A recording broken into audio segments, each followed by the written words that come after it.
police in Kobe government. Why he didn't send them ever since? Because he left the country in the hands of two men, two reckless riders, Samuel Twe and Nathaniel Magel, who is hiding now behind the legislature. Nathaniel Magel used to criticize the legislature, but America looking for him. He over there for nothing. These particular sanctions on the CDC, they are by far tougher, greater, and stronger than the former sanctions. America is saying our money was stolen. We want our money back. And somewhere will produce that money. The money from the central bank. From the central bank through the finance ministry. Every week you sign for 12,000, 10,000, 15,000, 35,000. You know, every week. This is the Liberian people's issue. It's not George Weah issue we're talking about here. So you should not sit down here. You say Solomon George Weah is your friend, and you allow him to just misuse the people. I spoke. Mr. President, again I will say it. Put these two gentlemen in a Ghana must go back, they and their people, and throw them away from the system. Because some of us, even though in political offices, we are telling our own story because they fail to tell the story in a balanced way.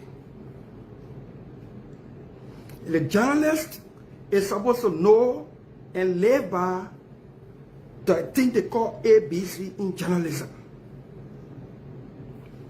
Accuracy, balancing the story, and the story must be correct. ABC of journalism. You listen to every radio now get talk show. Journalists, they place journalism should be practiced, and no less is on the news. The news. Even in the journalism field, a commentary by a journalist, the editorial written by the newspaper is the thinking, the opinion of that newspaper, the editorial.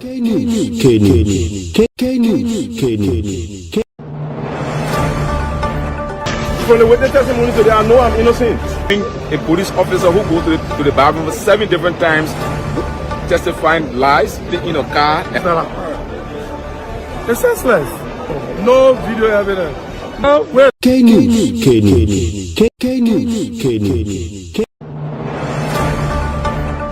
From the witness testimony today, I know I'm innocent.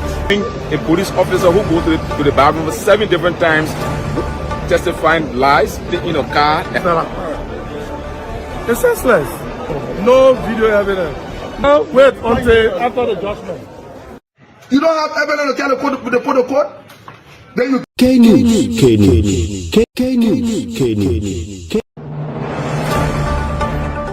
From the witness testimony today, I know I'm innocent. A police officer who goes to the bathroom 7 different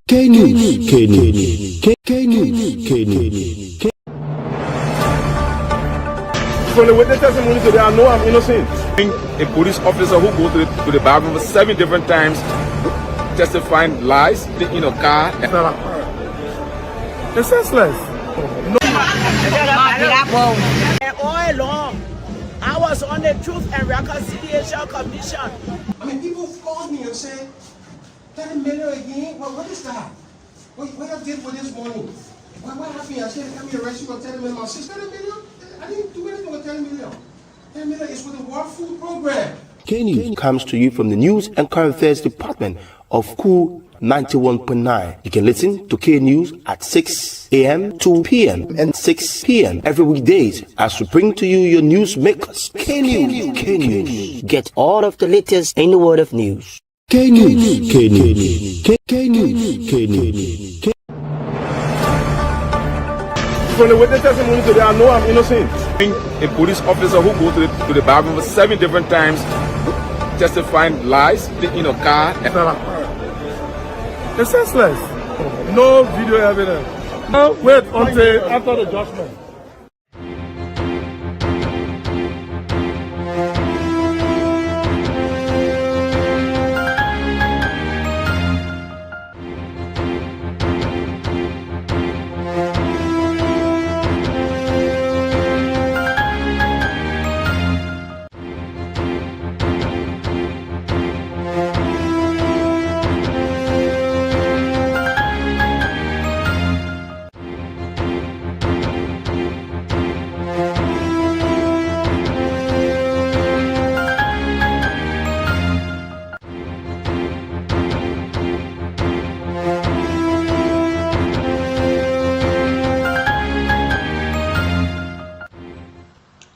Good morning from Silicon Plaza, located in the heart of Painesville City.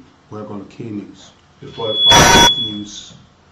45-minute newscast presentation that brings you major happenings of Liberia and the rest of our global community.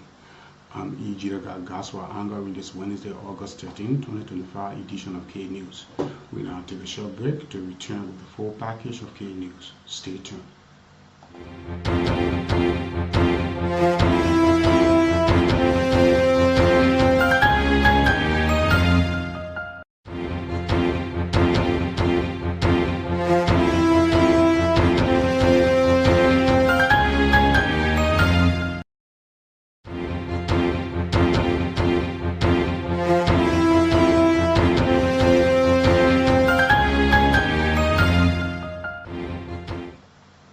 Welcome back to K News. To our first development, outgoing Chief Justice Sianen Yo of the Supreme Court of Liberia has called on judiciary branch of government and the legal community to protect judiciary independence, uphold the rule of law, and strengthen public trust in the court. Speaking at the ceremony marking the official opening of August term of court, Chief Justice Yo emphasized that these values remains the foundation of stable democracy and warned that any compromise could undermine justice and national peace. She reminded members of the legal fraternity that judicial authority is not a tool for personal influence, but a trust granted by the public that must be sustained through impartiality and credibility. Chief Justice Yo urged members of the Supreme Court bench and the Liberian National Bar Association to take on the responsibility of ensuring that Liberia's justice system remains a pillar of integrity. Thank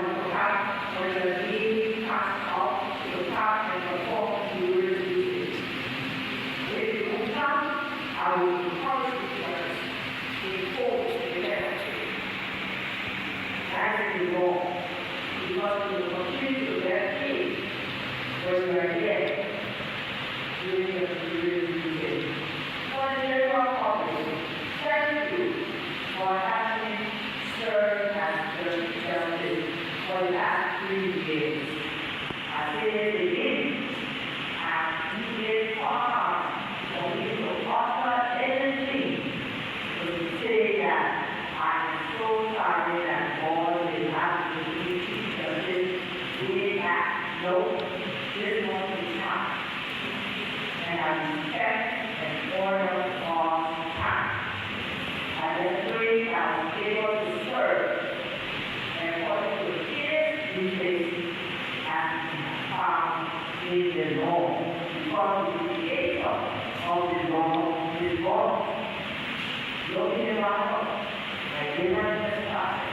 And that's the voice of outgoing Chief Justice CNN Ayo speaking at the ceremony marking the official opening of the August terms of court.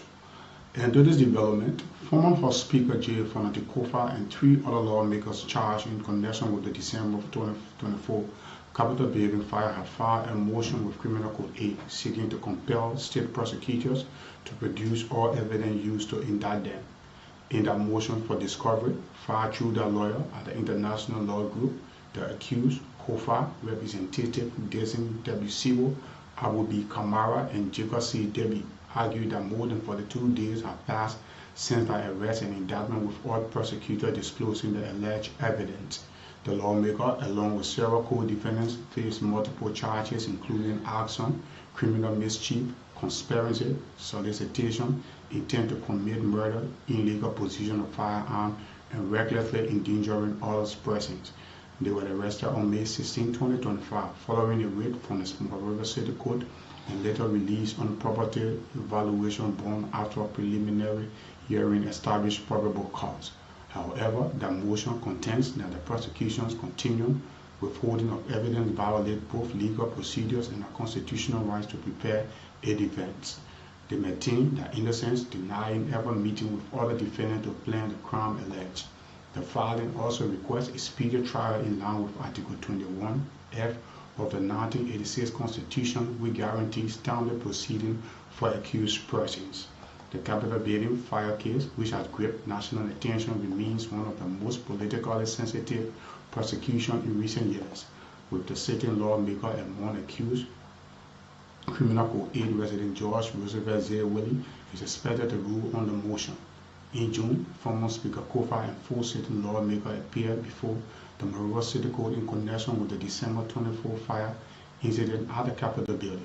Kofa, along with Representative Desi Sibo, Abu Kamara, Priscilla Cooper, and Jacob Debbie, faced charges including arson, criminal mischief, reckless endangerment, attempted murder, criminal facilitation, and conspiracy. The accused have denied the charges and termed them as politically motivated. 4 of them, excluding Cooper, were briefly detained at the Monroe Central Prison before being released on bail. The fire, which severely damaged parts of the Capitol building, occurred and made heightened tension between ruling and opposition lawmakers. 7 legislators were initially questioned, but 2 were released without charge.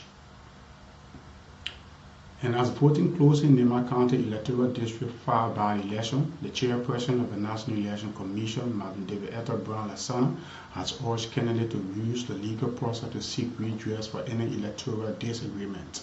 Citizens of Nema County Electoral District 5 went to the poll on last Tuesday to elect a new representative following the vacancy created by the election of Samuel Koga to the Senate. The net boss acknowledged the contentious nature of the election process and cautioned the 10 contesting candidates in the just ended election to peacefully register any disagreement with the election magistrates to avoid what she termed as unnecessary tension. Madam Brown Lasana reminded candidates of their pledge to uphold the revised 2023 Farmington River Declaration, which calls for a free, fair, transparent, and non-violent election process. She reaffirmed NEC's commitment to the Farmington River Declaration guiding principles and vowed to ensure that all candidates are given equal preference in addressing their concerns. I see all these very, very young but eligible voters, gathered around coming from voting, and they seem very happy. I'm really impressed that the citizens here have queued up. They want to find their representative, and a lot of them are women, old as well as young women and young men. So it's a good thing that people participate in democracy. It means that the awareness that we try to create, that women should not just be in the kitchen, that women should not just be in a house. It shows it today here in Boto. But we just appeal to people, like I was saying in there. If you get problem, you got the police people all around here. Talk to them. The PO them can tell you where to carry the problem if you want to make complaint. Let us fight with each other, because at the end of the day, they're not all of us going to sit down to the legislature. Just one person will be representing all of us here. And that person will be there, then we here. And we here, we got to live together. You understand? And if we can't live together because election business, then how our children will manage? So we don't want something like that. So everybody want to be peaceful. When the counting time comes, they got representative then. When they do the counting, they do the tally and everything, then we made the announcement. And even if you're not satisfied, you can still go to the magistrate office and go report or complain where you're not satisfied about. You can either write it on your own set paper or the paper the magistrate got there, you read it there. Then a case coming now. And to do that case business, we got legal people to do the case. Then you yourself, you go look for your lawyer. You understand? That's the voice of NEC chairperson, Madam David Etta Brown Lasana there speaking. After this development, Area A in Yekepa, Nima County is undergoing a rapid transformation as a settlement Liberia pushes ahead with the renovation of houses that were completely looted during the Liberian Civil War. Although residents say no direct battle occurred in Yekepa during the war, soldiers and others reportedly took advantage of the conflict to scrape materials from many homes. Currently, construction engineers are busy roofing and painting buildings, while plumbing and electrical works are also on the way. Earth-moving machines are clearing sticks bush that has engulfed most of the abandoned houses, making it accessible to construction workers and delivery trucks transporting building materials. According to Asalameter site engineer Rufus Dixon, different construction companies are working on the renovation of 21 3 to 2 bedroom houses in the community. In addition, Asalameter is restoring 3 buildings in EA, and each contain 4 self-contained apartments. The companies contacted for the projects include Wall Engineering and Construction Company, ECHO Group of Company, Zender Group of Company, and Blanco Construction Company. Dixon disclosed that the work is expected to be completed within 4 months. To stay on schedule, we are working daily and closely supervising the contractor to ensure they meet specific deadline targets, Diggins said. During a site visit, senior state manager was seen engaging with various groups of contractors on site. Diggins emphasized that given the urgent need for housing, his department is committed to avoiding lost times and any condition that would delay the work. He noted that the goal is to dedicate the project before the end of the year. Since the beginning of the year, Asalameter Liberia has been actively involved in the renovation of housing across Yekepa. Earlier this year, in Area A and E residential area of senior management staff, several homes were redesigned into self-contained units to accommodate 3 to 4 individuals each. As renovation work progresses in Area R, it is expected that many awaiting accommodation will soon move in, bringing in new life to the community. The Governance Commission, in collaboration with the Mororo City Corporation and the Ministry of Internal Affairs, has embarked on a 2-day policy dialogue aimed at strengthening the coordination of MCC in resource mobilization. Speaking at the program marking the beginning of the policy dialogue, Governance Commission Acting Chairperson Professor Halari Tupa stressed the need for an effective city administration in order to meet the growing impact of the increase in the number of people coming from rural parts to settle in Monrovia. According to Professor Tappe, an effective city administration will determine how the resources are distributed in the MCC services to meet the growing urbanization. Today, my colleagues and I are truly delighted to be a part of this remarkable engagement where we have all been appointed as overseas correspondents. This is not just a personal honor, it is a win-win development for all of us, an opportunity to serve as a bridge between China and Africa, and more specifically between China and our beloved Liberia. 今天我和我的同事们，这不仅是个人的荣誉。 In Liberia, the media sector faces enormous challenges, from limited resources to insufficient opportunities for professional growth. Yet, it is precisely opportunities like this that has given us the platform. Remarking during the program, Mayor of Mororo City Mayor John Safa pointed out that the spoiled heritage of the cities faces persistent governance, fiscal, and service delivery challenges that block its potential to become a well-planned, inclusive, and vibrant capital that residents observe. Mr. Safa noted that there have been newly created agencies and ministries that have absorbed the function of the corporation, thus making it unable to function in many areas. The policy dialogue on the theme, improving of River City administration through effective leadership, proper coordination and resource mobilization, brought together representatives from the MCC and the Governor and Governance Commission and the Ministry of Internal Affairs, among many others.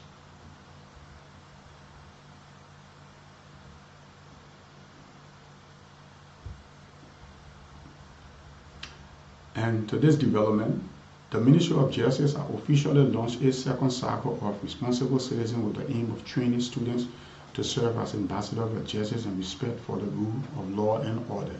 Speaking when she performed the launching ceremony, Acting Minister of Justice Cora Conway cautioned the students to take their training by following up rules and model tip for tutors them.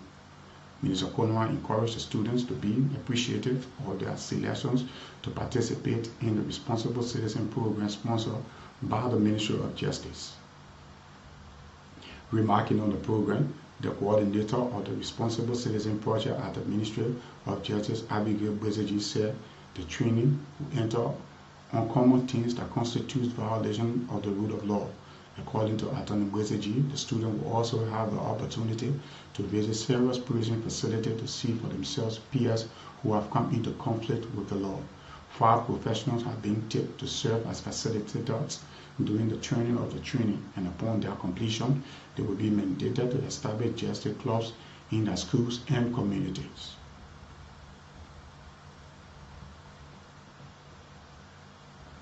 And to this development, the Grand True Wind Party has expressed deep sorrow over the death of Sylvester M. Grisby, Minister of State for Presidential Affairs, describing him as a pillar of integrity and service whose passing leaves a significant void in Liberia's governance and national life. Minister Grisby, 74, passed over the weekend in the United States. The TWP extends condolences to President Joseph Yoman Boyka Sr., the government and people of Liberia, and the bereaved Grisby family.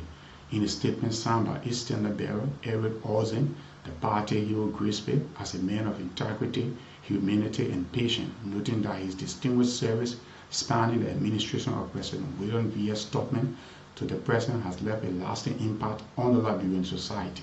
The TWP lauded the deceased statesman's decade-long contribution in various capacities, including diplomacy and executive governance, highlighting his reputation for quiet but decisive leadership. It is our prayer that the Almighty God will strengthen and comfort the family, President Boyka, his government, and the nation during these difficult times, the statement read. Representative Jeremiah Soken of Grand Jida Electoral District No. 1 has raised concern over what he described as an escalating drugs crisis in the southeastern part of Liberia. The Grand Jida lawmaker warns that a significant number of young people risk being left disadvantaged if urgent action is not taken. Representative Soken described Grand Jida proximity to neighboring Ivory Coast as a key factor that is enabling the smooth movement of illicit substances in Liberia.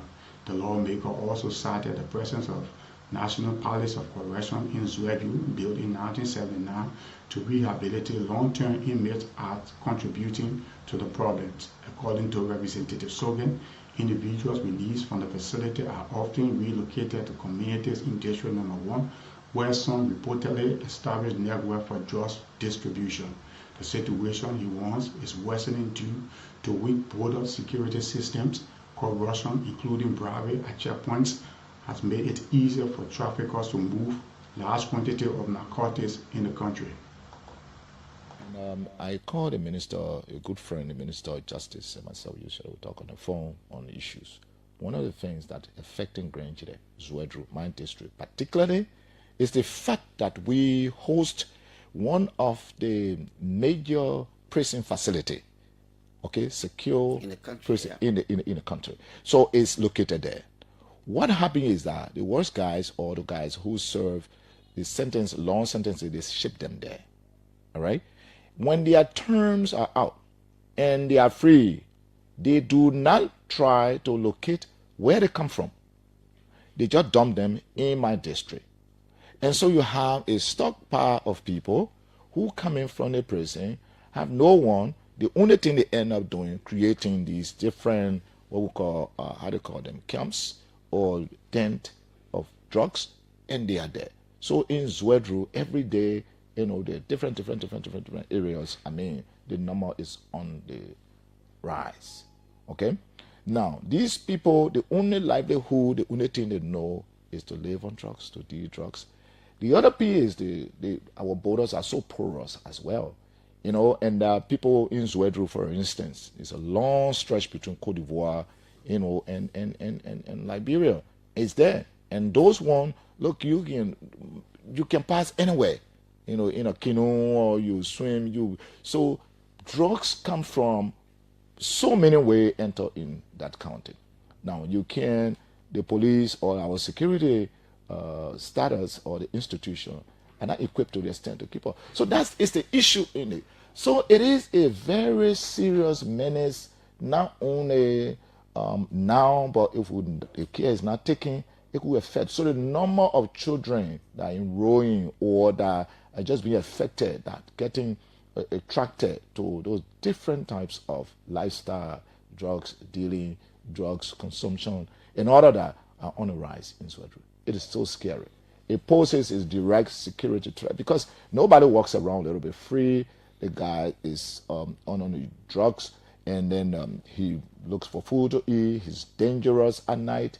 So Sweden is becoming more and more, concerned with that kind of stuff. One of the things I discussed with the Minister of Justice is that we need to find some way that people, inmates or prisoners are taken to Grand Jury.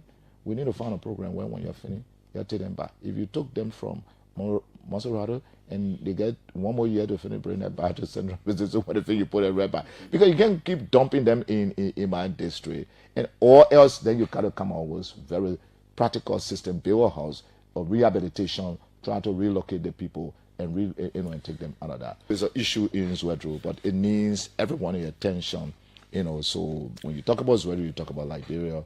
You talk about Grand Chile, you talk about Liberia, and that's the issue we face. We need to be bold, we need to be pragmatic, we need to be real in engaging. And that's the voice of Representative Jeremiah Sogan of Grand Chile Electoral District number 1 there speaking. And this development, as a means of improving the water system in Liberia, the Liberia Water and Sewer Corporation has launched a 2025 to 2029 strategic plan with a cost of $156 million United States dollars. Making a disclosure, Minister of Information, Cultural Affairs and Tourism, Jerry Linglet Machupia, noted that the plan is designed to improve the water system across the country. Minister Pia stated that the strategic plan is aligned with the government arrest agenda for inclusive development. The plan includes dust plain water connection for 2024 and a baseline of 15,000 to 30,000 by 2029 and expanding connection from 1,560 to 3,000, including revenue collection deficiency from 57% to 95%. Minister Pia added that the strategic plan replaced an expired framework and is aimed at guiding LWSC development efforts over the next 4 to 5 years. The Liberia Water and Sewer Corporation has launched their 2025 to 2029 strategic plan that will cost the corporation over $156.6 million, designed to improve the water and sewer system across Liberia, not just Maserati. The plan is aligned with Policy 9 of the arrest agenda for inclusive development. The water and sewer goal, which include doubling water connection from the 2024 baseline of 15,000 to 30,000 by 2029, and increasing sewer connection from 1,560 to 3,000, and improving revenue collection efficiency from 57% to 95% to enable the LWSC to reduce its dependency on government subsidies from 50% to 20% within the same period. The strategic plan replaces an expired framework and it aims to guide the corporation's development efforts over the next 4 to 5 years with a strong focus on urban sanitation, with focus on a mix of infrastructure investment, operational reforms, and service expansion initiatives aimed at meeting growing demand, improving efficiency, and enhancing the quality of life for thousands of Liberians.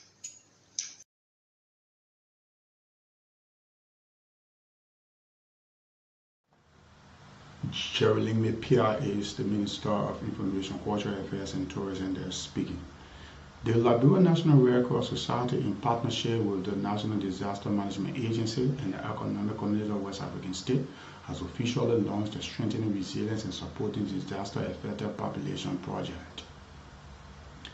The SRSDAP project is a multi-county initiative aimed at restoring livelihoods and improving disaster preparedness in some of Liberia's hardest-hit communities.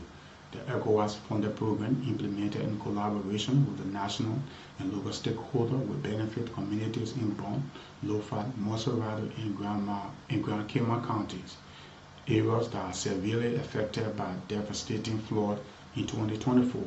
Speaking at the launch, ECOWAS resident representative for Liberia, Ambassador Josephine Nkrumah, described the initiative as not charity but solidarity.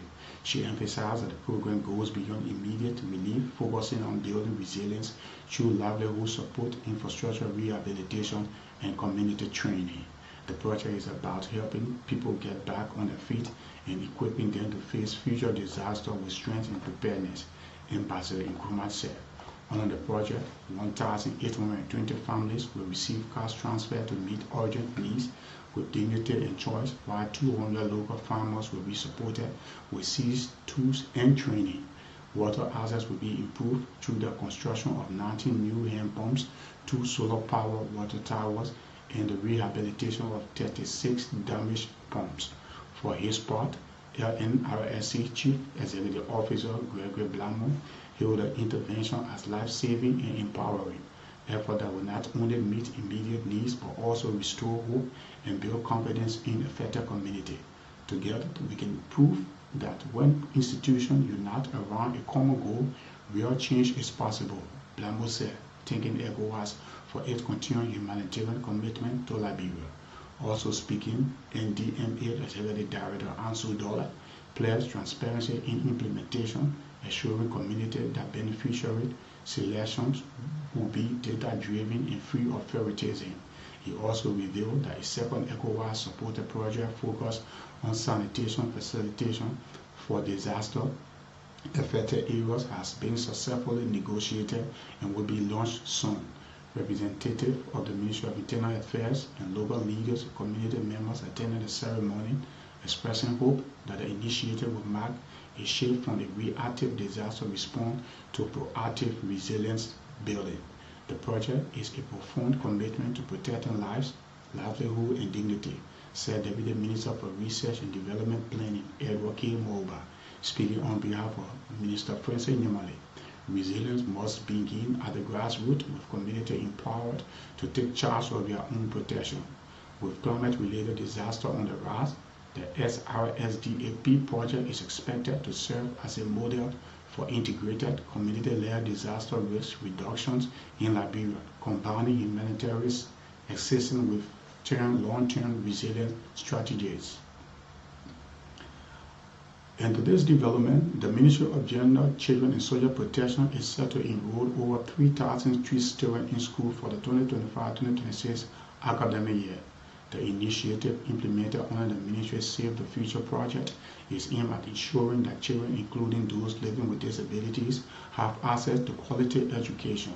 Giving an overview of the project during the engagement with persons living with disability on Tuesday, August 12, 2025, Project Director Ellis Devine said the program targets the country's most vulnerable population and seek to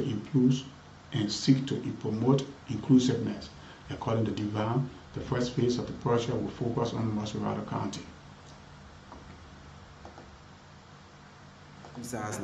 So the project is designed for the most vulnerable population,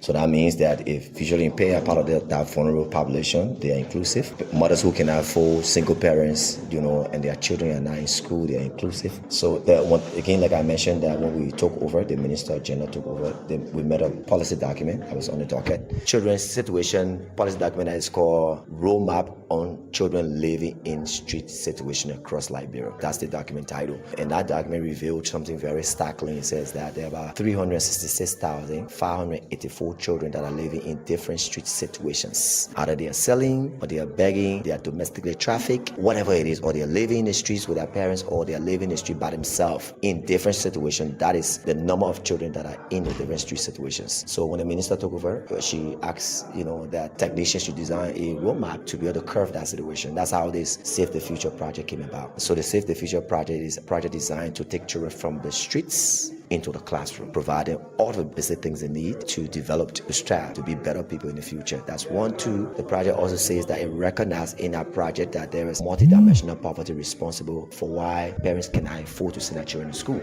So we say if we succeed, then the issue of multidimensional poverty has to be tackled. That means we have to empower the household. So the project also considered empowerment of households. So we provide funding as cash grant to those parents to be able to do business, small business. Last year we had our partner Give Direct.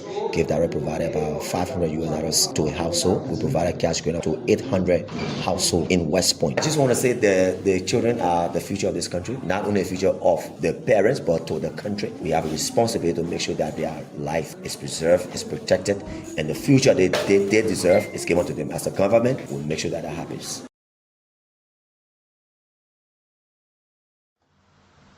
For her part, Deputy Minister for Gender and Social Protection, Garmin Topa, emphasized the rights to children's education. She noted that the gathering was meant to solicit the views of vulnerable groups on the challenges they face. Deputy Minister Topa emphasized government commitment to safeguarding the future of every child. I've been on the street, I've seen some of you, I remember some of the faces I have not met until now. So I'd like to take this time to say welcome to this all-important meeting. What we are going to discuss here today is around collective efforts. All of us have to come together and come up with a solution. The children of Liberia, they are key to the government. All of you are key to the government, but as gender ministry, my mandate is focus on children. Even though we have the elderly, we have other programs. But right now, this from streets to school is something, a research was done 2022 by UNICEF and the government. And it was noted that they had 585 children on the streets. So imagine from 2022 to 2025, that number have increased. So when we came to the ministry, our Minister Collins, this is a passion for her, felt the need that we needed to visit that document with the support of the government and His Excellency Honorable Joseph Numa Boakai, who cares about the children and the people of Liberia. They stated that they must step up and do something. Every child is their right to be in the schools. They're not supposed to be on the streets. So that's why this project was birthed from that. So it is my hope that while we are gathered here today, the discussions we'll be having, it will be positive. Everything may not be as glittering or gold some of us may have in mind. But let's also look at the positive side. Let's look at the bright side. A room was not built in one day. So some of the demands you may have or suggestions,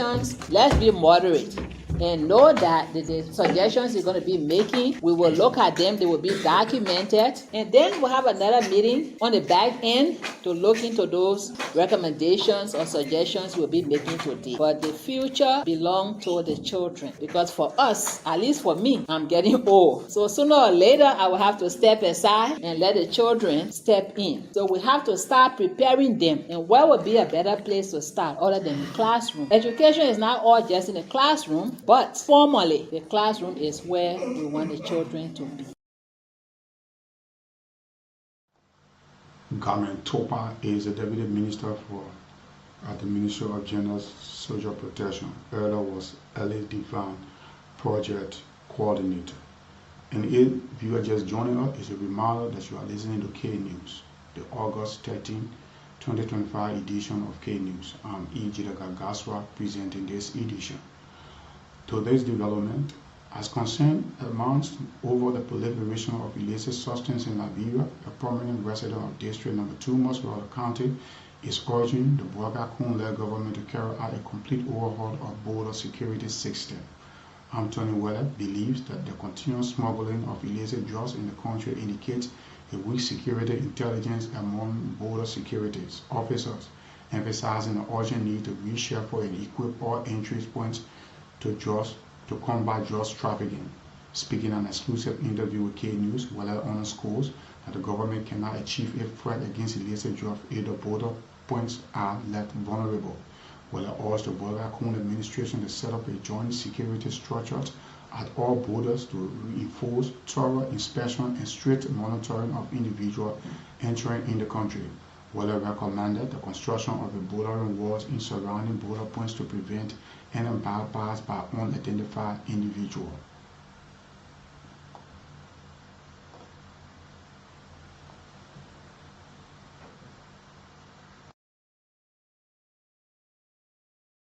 Attention, you're talking to the beginning. Begins.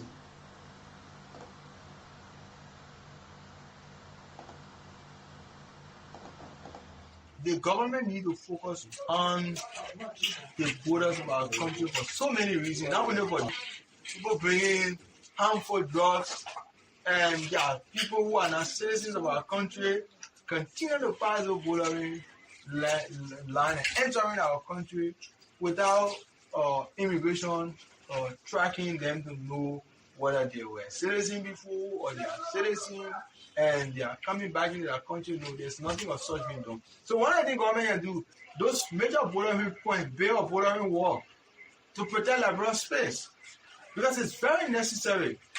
If you build a bordering wall, for example, in Ghana, look at the length of where the crossing point are. You build a very long bordering wall over there. Anybody that passing over there will have to pass through the immigration system to enter our country. That we can track people who just come into the country, people who were here before, who going out of the country, and then you be able to have a major security team assigned at that border. Not just the immigration, not just the custom people because you want to raise revenue, but you have the presence of the army there, you have the presence of the EPS people who will be there also serving the of our country because it requires bordering and security matters of our country. So government can do those things to be able to help prevent illegal substance from entering our country. So government needs to assign people who will really protect our borders for safety of our citizens. And that's the voice of Anthony Weller there speaking. Plan International Liberia has handed over vehicles and motorbikes to the Ministry of Gender, Children and Social Protection to support the Liberia Women Empowerment Project. The donated assets will be distributed to service providers, organizations in rural areas, improving field mobility and outreach to women and girls. Ministry officials termed the donation as a major boost to the project, adding that it will help to enhance service delivery and outreach in rural and undeserved community. The turnover ceremony featured a formal presentation of 4 Toyota Land Cruiser vehicles and 22 motorbikes comprising 11 Yamaha and 11 Honda models to the ministry. The assets will be distributed to implementing service provider organizations working across 6 project counties. This logistics support is aimed at improving field mobility, extending operational reach, and ensuring that critical project services effectively reach women and girls in remote communities, an official said. The ministry expressed gratitude for the donation and highlighted the importance of using the asset for project activity. Deputy Minister for Administration, Federal Corporate Lawyer, Plan International Liberia, for the continuous support. We appreciate the generous support from Plan International Liberia. These logistics will go a long way in empowering our service providers to reach more women and girls, Cooper said. Let me be clear, these assets are government property and must be used exclusively for project activity. At the end of the LWEP, they will return to the ministries to support future development work. PRL emphasized the importance of inclusive service and reaffirmed its commitment to partnership and sustainability. The organization country director, Madam Maureen, emphasized that a handover aligns with the shared vision of accessible and inclusive service for all. We are proud to support the government through the handover, she noted. These vehicles and motorbikes, as well as the tablets, are vital tools to help our partners reach women and girls in the most undeserved community. We trust the ministry and the service provider will put them to impactful use. She also reiterated Plan International commitment to partnership and accountability and the long-term sustainability of the project. 30 Liberian journalists have been appointed as correspondents for the Jinshan Evening News, a part of media training and capacity building program in the Wuhan province of the People's Republic of China. The delegation currently in China for a government-sponsored exchange program is undergoing intensive training aimed at strengthening professional skills in strategic communication, digital media, innovation, government, public engagement, and media ethics. The initiative is part of China's broader effort to enhance cooperation with media professionals from developing countries. During the ceremony at the newspaper's headquarters in Shenzhen, the Liberian journalists were officially presented with appointment letters. According to the newspaper editorial board, the correspondents will focus on reporting cultural issues, environmental topics, tourism, and people-to-people relations between China and Liberia. Yanti Topa, head of delegation, commended the Xinjiang Evening News for the opportunity, describing it as a platform to deepen cross-cultural understanding. He emphasized that the group intends to use their roles to document stories of cultural exchange and highlight the cooperative achievement between the two nations.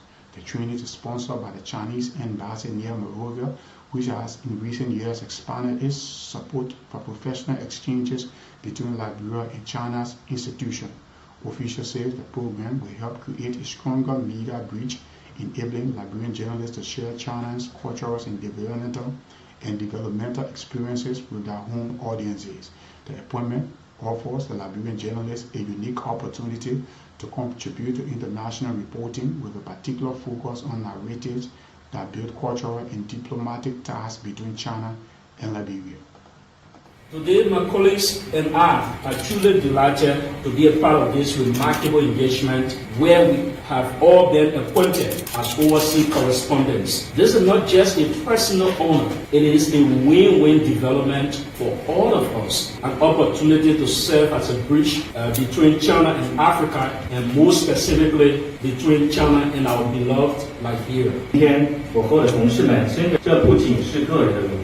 In Liberia, the media sector faces enormous challenges, from limited resources to insufficient opportunities for professional growth. Yet, it is precisely opportunities like this that has given us the platform to harness our potential, to sharpen our skills, and to contribute meaningfully to uplifting the media landscape backbone. 在利比亚，媒体行业正面临着总资源匮乏。 We see this appointment as a significant milestone, a chance to tell the China and Africa development story with clarity, depth, and truth. Through our work, we aim to become people-to-people envoys, using our cameras and our pens to capture and share the authentic voices of both regions. 我们将为一个可以用清晰、深入、中非。 We reaffirm our collective commitment to this mission to use our words and our voices as bridges to spotlight the proud movements of China-Liberia cooperation, to document the heartwarming stories of cultural change, to deepen our mutual understanding, and to expand the path of practical collaboration. That is Nancy Topa, head of delegation in China, they're speaking. And though this our last local development, Margibi County political commentator Emmanuel Cooper has lashed at presidential aide to former President George Weah Sekou Kalasco Damaro, accusing of inflating the cost of the recently completed footpath bridge and labeling him as a quote-unquote irrelevant to Margibi politics. Speaking as a guest on the local radio talk show this Tuesday, August 12, 2025, Cooper questioned that the US 16,500 press tag attached to the footbridge linking the Datu town and Mandingo Quarter community, a project spearheaded and dedicated by Damaro just months ago. The bridge was celebrated by locals as a long-awaited solution to an area once plagued by accessibility issues, but Cooper said the number do not add up. The actual cost of the bridge is nowhere near 16,000. This is clear exploitation, and the people deserve transparency, Cooper said. Cooper, known for his harsh commentary and youth engagement, did not stop at criticizing the project price. He went further, calling Damaro's entire political presence in Margibi non-essentials, and claiming that during his 6 years in the presidency, Damaro failed to deliver any meaningful change for the young people. The outspoken commentator also announced plans to launch a civic awareness program in District Number 3 in order to discourage support for for Damaro Wale Roma 2029 representative bid. They thought that after the revolution, there will be milk. And we not have milk because we for the people. I will lay resources. I can be stranded. I can't even get money when I lay home. I prefer giving it to one woman to give me blessing. But they want the milk for themselves. At the end, at the result of that, they will go ahead begging people. Right? Look at the bridge. I want to come to now, just making emphasis on your previous point, right? Look at the bridge project, for example. That bridge project was something that was being overpriced. I want to say that. There's no way, in no way, you'll be a bridge of short for $16,000. And you think that Sekou get more relevant to come in contesting this way today? He lacks the moral from the fact that he can overprice that bridge. Right? I know it's not time. I don't want to be, calling Sekou and other people that Sekou is no essential in our body politics in this way today. It's no essential in Margibi County. Sekou came in a campaign. And that's Margibi County political commentator Emmanuel Cooper there speaking. And to draw down the curtain on this Wednesday, August 13, 2025 edition of K News, we take our last foreign development, where Ukrainian President Vladimir Zelensky is joining European leaders in talks aimed at increasing pressure on U.S. President Donald Trump to side with Ukraine during the Friday summit with his Russian counterpart in Alaska. In an online call with Trump, the leaders are expected to reiterate that no decision should be taken without Ukraine, including changing its borders by force. Trump has said any peace deal will involve some swapping of territories, and it is believed one of Russia's President Vladimir Putin declared to surrender a part of Donbass to state control. On Tuesday, Zelensky said such a concession will be used as a springboard for future attack by Russia, which has been making gains recently. And on this note, that's how I draw down the curtain on this edition of K News. This production was a joint effort of the News and Current Affairs Department of Cool 91.9 by FM. And on behalf of the news team, I'm E.J. Gaswa, our presenter. Bye-bye.